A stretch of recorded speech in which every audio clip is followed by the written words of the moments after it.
Thank you guys for coming. So today I want to talk a little bit about AI, what it does, how it works, and how you can use it in your business. One of the things I saw recently was an anonymous quote that said that marketing without data is like driving with your eyes closed, and AI is your GPS.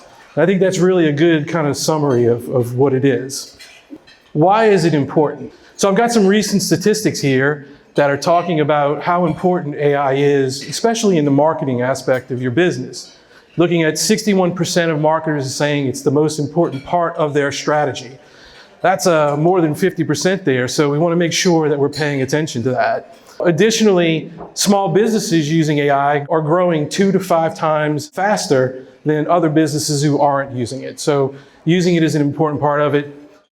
Really, when it boils down to it, AI is able to analyze information very quick and make decisions very quickly in seconds and not days.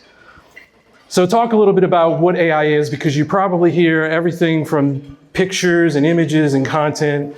But in terms of just simple terms of AI is just really the computers can think and learn like a human being.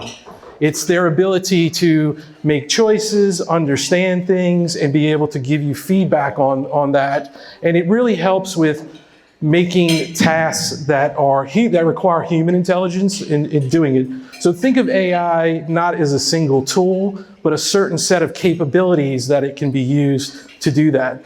The one thing about AI, though, is that you have to be very careful with it, because there's a lot of black box issues that you have. So you want to make sure that you're not going into places and understanding exactly how it's making its decisions and on what data it's making its decisions. So AI, basically how it works, can be formulated into really 4 points. The first point is the first step of it, which is data collection. So that's where you take all the information that you have about whatever you want to train on and get your data in one single place. And then the training part comes in, where the AI is learning and doing information that it's studying on the data that you fed it to basically train up the data so it can help you with that. The next part of that is the application part, and that's where it's taking those user-learned patterns and it's making decisions, and it's kind of understanding it, and it's giving you feedback on what you're asking it. And then the last part of it is refinement, and that's how it's different than that single tool. Most softwares are able to just complete one sentence or one thing that it does, but with AI, not only can create that one thing that it does, but it can learn from that and get better and tell you things that you should do with that. So the easiest way I like to think about this is how you learn how to bake cookies. So if you look at the data collection point, you're learning that you're reading a recipe, or maybe you're watching a video on how to bake cookies. And from that, you're taking that data and you're training on it. And you've learned that, hey, I need sugar, I need flour, I need chocolate chips. And then walking into the application part of that, you're looking at, oh, I'm going to cook it, I'm going to bake it. You make your own batch of cookies, and then you taste them. Some may be a little bit salty, some may be a little flat. So what do? You tweak the recipe a little bit, and that's how it is. That really sums up how AI works and how you can kind of use it from there.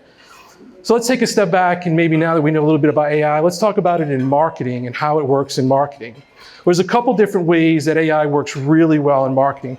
The first one I like to talk about is what's called supercharged personalization. Now, personalization, particularly if you use it on a website or an email marketing campaign, it basically learns and understands what people are clicking on, and then it takes that information and gives it back to them. So if you visit a website and you look at a certain product or a certain service, when you come back to the website, AI can be smart enough to know that you are interested in that, and then it can put that back in your pathway so you don't have to go looking for it again. So it becomes really frictionless, it's really smooth, doesn't feel like you're being tracked with that, but you're able to do that. Another great way for using AI is through content generation. Now, this is where I caution you to, be a little understanding of how that works. What I find AI good for is really what I'll call piloting. I wouldn't let AI just write an article for you or write a social media post or write anything like that, but use it to generate ideas. It's really, really good and fast at giving you information that you could create a blog post for. You could create a social media caption or even some ad copy. But don't just use what it gives you, take it and repurpose it and write it yourself. You want to make sure that you can trust what it's saying from that.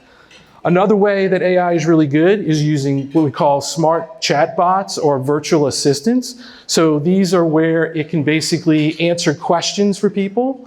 So you come to a website and you type in a question, it can basically give you answers, and it can learn based on what people are asking and then present information back to you. So what that really does is it can give you like faster service on your internet service sites, give you less manual work that you have to do related to that.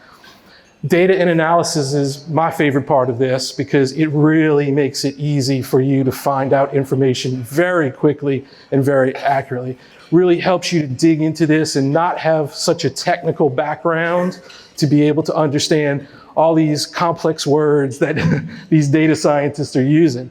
So it really helps you understand what your customers are. I like to think of it as making smarter decisions and better results that you can use with that. So let's talk a little bit about the benefits of AI, particularly in marketing. Efficiency, where you're automating those tasks, so you're creating more of an efficient type of opportunity for you to be able to create content or to look at workflows that you're doing. Personalization, like I talked about, you can get that real-time feedback and those insights, so you can make quicker decisions quicker and faster with that. And then engagement. Looking beyond the visitation, looking beyond what your data says. It can give a little bit of a deeper insight into what's actually happening in your data from your marketing materials. So I really look at it as the primary benefits of being able to work smarter, be deeper connected with your audiences, and really have an understanding of what they're looking for from their marketing. Again, challenges with AI are really what's important. AI requires a lot of information. A lot of that information sometimes can be what we call sensitive information. That might include personal information about one of your customers, a credit card number, might include personal information about their likes, their dislikes, all of that. So you really have to be careful when you're looking at this. First part of it is making sure you have quality data. You want to make sure that whatever data that you're looking to implement into this, that it's really good. The old saying garbage in, garbage out is truly it. I mean, if AI has bad data, it's going to make bad decisions. It's going to give you bad recommendations. It's going to put you in a little bit of a disadvantage. Privacy compliance is really big. Most of you guys are probably starting to understand how that works in your businesses and being able to be compliant with these state laws. I believe of last year, there were 16 state laws that had privacy laws. Challenges, they're all different. they all have different things. So you just want to make sure that you're generally applying to understand how the data that you're using, how you're using AI is going to fall within the compliance regulations of what you're looking at. Accuracy and bias concerns. AI is written by a human, so it's technically going to have bias. Not understanding what tools you're using, making sure you have trust in those tools are really important because you want to understand how it's making those decisions for you and what is feeding off of that. And then the cost effectiveness. The cost of implementing AI varies widely. It's when people ask you, how much does it cost to implement AI? It's like, how long is a piece of string? You can do things very, efficiently, $20, $30 a month to $50,000, $60,000 a month. So it just really depends on what your needs are and how you're looking at it. From a legal and security issue standpoints, again, we want to talk about these things because I think these are really important to understand. Compliance is a really big thing. So again, looking at any kind of information where you're analyzing customer data, you want to make sure you're complying with all those regulations. You also want to be making sure that you're transparent in your data collection process. So if you're getting people that are signing up from an email on your website and you're using that data to analyze in some kind of digital marketing efforts, you want to make sure that you're kind of telling people that you're doing that, and then making sure that you're obtaining consent wherever required from that. When you use AI for the content creation, there are some security and challenges and legal issues with that. Copyright is a big part of that. So there are a lot of tools that you can use, Midjourney, a couple other ones, Copilot, Microsoft has a Copilot, where you can use words and it'll produce an image for you, right? Some of you guys might have already tried to play around with that already. But the problem comes in is who owns the copyright to that image? So if you create an image and you use one of these AI tools and you post it on your social media, you could potentially be violating copyright laws, because is it the company that created the AI? Is it the subscription service? So you got to be very careful when you come to that. Trademark infringement is another challenge that works within AI, because you don't know exactly where it's getting its information from. It could be violating trademarks as you're saying something. So it's like, hey, generate me a headline for this article, or for my, generate me a tagline for my business. And you could easily be violating trademark infringement because it's using that. So you want to be really careful about those things. And then the last thing is explainability and transparency in that. I'm sure most people here who are starting to dig in AI are probably going to something like ChatGPT, right? And that's probably the most popular, search engine or AI engine that you're using. But does anybody in this room know how ChatGPT works? How it gets its information? Where it pulls it from? I don't. So that kind of black box model is really important to understand. So when you're using these tools, you just want to take in consideration that you want to be able to support whatever you're doing and explain how it got to that decision from that. So we just want to make sure that we're not creating any kind of legal or security risk. So I tell people I use AI every day, and people are like, really? How?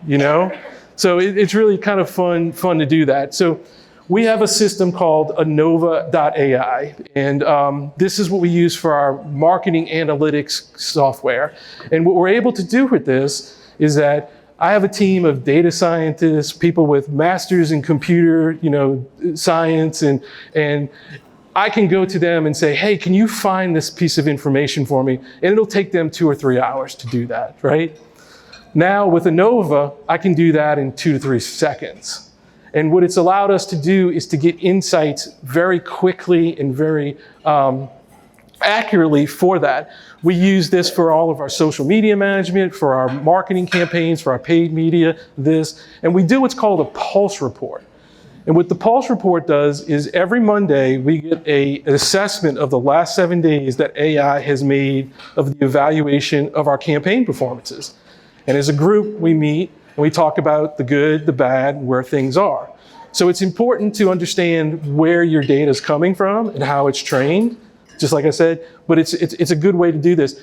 Our pulse reports are generated in 15 minutes. And then what that allows me to do is to send those people who are really good, those data scientists, to say, hey, we had an issue with this, or we think this might be something we want to look a little bit deeper into. And then they can go spend the time diving down, doing a deeper dive to find out, to make sure that what we're talking about is actually accurate with that. This platform, and I know it's probably pretty hard to see up here, but it's what's called generative AI. And what generative AI is more like, I just kind of explain it as conversational AI. You basically are typing a prompt into so you're typing and talking with it. So I can ask it things like, give me a CPC report of all the marketing spend that we had last week. And then it will generate that with charts that support it. It'll tell me an assessment of it. And then I can have this in 5 minutes. And then what that allows me to do is to be able to do more real-time insights, because I can see, hey, that campaign that I was working on doesn't seem to be generating the results that we're looking at. So maybe I need to change the creative, or maybe I need to change the copy, or maybe I need to change the audience that I'm marketing to. So it allows us to do that.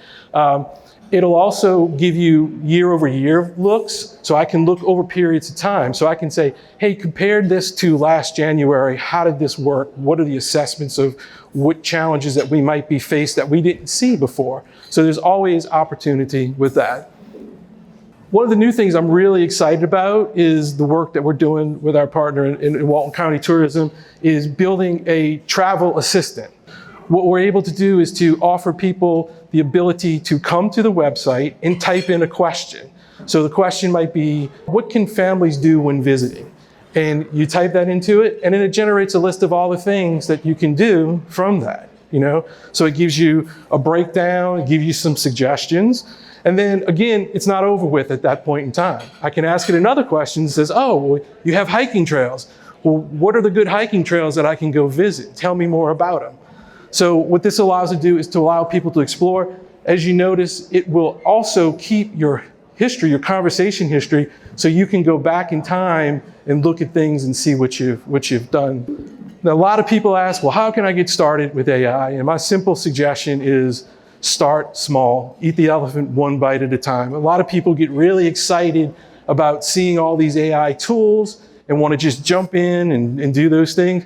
Take a step back from it, start small, figure out your specific pain points, and then put it through there.